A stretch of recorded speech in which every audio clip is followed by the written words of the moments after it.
moi c'est Florence, je suis ravie de t'accompagner chaque jour qui précède Noël à travers ce calendrier de l'Avent spécial pour les parents.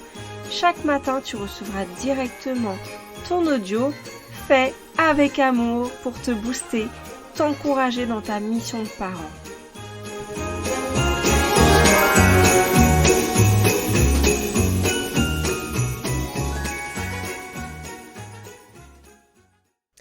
Ça fait des lustres que tu sais que faire du sport te ferait du bien, mais tu n'arrives pas à le mettre en place. Tu sais que tu devrais manger mieux, mais tu n'arrives pas à changer tes habitudes. Tu sais que tu te couches tard et te promets de te coucher tôt ce soir, mais c'est plus fort que toi, tu n'y arrives pas. Du coup, tu culpabilises, tu te sens nul, disons-le franchement, et tu restes dans ta situation qui dure depuis des mois, si ce n'est pas des années. Alors, qu'est-ce qui t'en empêche? Eh bien, c'est comme si il y avait une partie de toi qui t'empêche de faire ce que tu veux, alors que manifestement, c'est possible et que manifestement, il y a beaucoup de bénéfices à le faire. Bien sûr, tu te dis que tu n'as pas le temps, que tu as des enfants, que tu travailles, que tu as plein de choses à faire, et tout ça, on pourrait dire que ce sont des excuses, ou en tout cas des raisons. Mais tout cela, tu le sais bien que ce n'est pas vrai, parce que tu vois que c'est possible pour d'autres. Par exemple, ta voisine, elle a 3 enfants et elle y arrive. Bon, je te dis pas ça pour que tu te compares, ni que tu culpabilises de ne pas y arriver, parce qu'on a tous nos propres freins, et que peut-être que pour ta voisine, tu ne vois pas certaines choses, mais que, voilà, toi, tu n'y arrives pas. Mais mon but ici, c'est pas que tu te compares, mais que tu saches qu'est-ce qui t'en empêche. Et que tu comprennes que quand c'est possible techniquement, qu'il n'y a pas de choses qui t'en empêchent réellement, ce qui t'en empêche, c'est peut-être une intention qu'il y a derrière.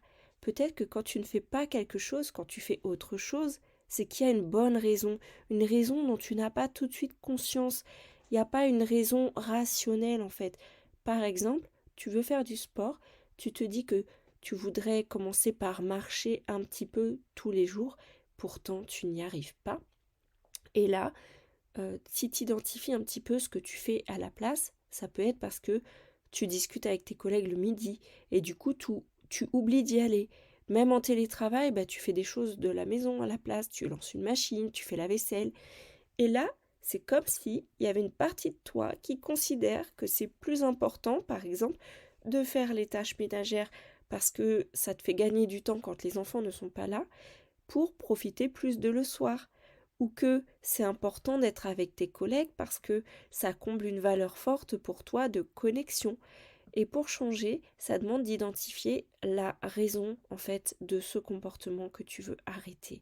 Si à la place d'aller marcher, en fait, tu te rends compte que systématiquement tu fais d'autres tâches, eh bien, si tu sais quelle est la bonne raison derrière, tu vas pouvoir trouver comment combler cette bonne raison autrement.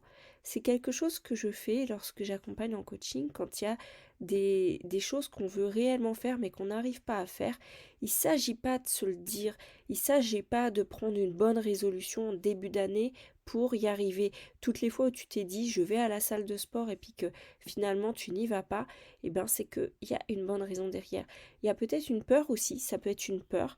Soit c'est quelque chose qui te fait peur, ça peut être le regard des autres, par exemple, dans la salle de sport. Et ça, ton cerveau, il va identifier, tu vois, comme un petit danger pour toi.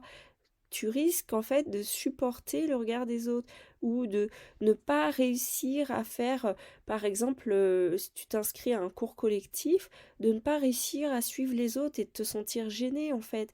Et pour t'éviter cet inconfort, eh bien en fait, il te trouve tout un tas de choses euh, plus intéressantes à faire, en tout cas que tu arrives sans trop de difficultés, sans trop d'efforts et qui te donnent une satisfaction immédiate.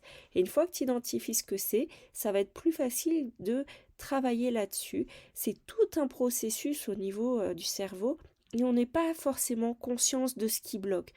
On n'est pas forcément conscient de ce qui bloque, que ce soit nos peurs, que ce soit des fois des choses qui nous mettent en colère, que ce soit que en fait on a envie à ce moment-là de prendre soin de soi, par exemple en améliorant notre santé, mais à ce moment de la journée, si on se sent fatigué, peut-être que notre cerveau nous envoie le message « Ah mais là tu devrais te reposer et donc rester à la maison et éviter de sortir dans le froid et faire un effort qui va être du coup inconfortable. » Donc tout ce processus dont tu n'as pas forcément conscience, c'est pas en fait en cherchant des astuces extérieures que tu vas le trouver. Ça va te demander de prendre un temps pour te poser, de parler de tes difficultés et de pouvoir identifier quel est le vrai sujet. En tout cas, si tu veux identifier des actions que tu rêves de mener depuis longtemps, un axe sur lequel tu veux avancer en priorité, c'est possible en prenant le temps de te poser sur ta situation.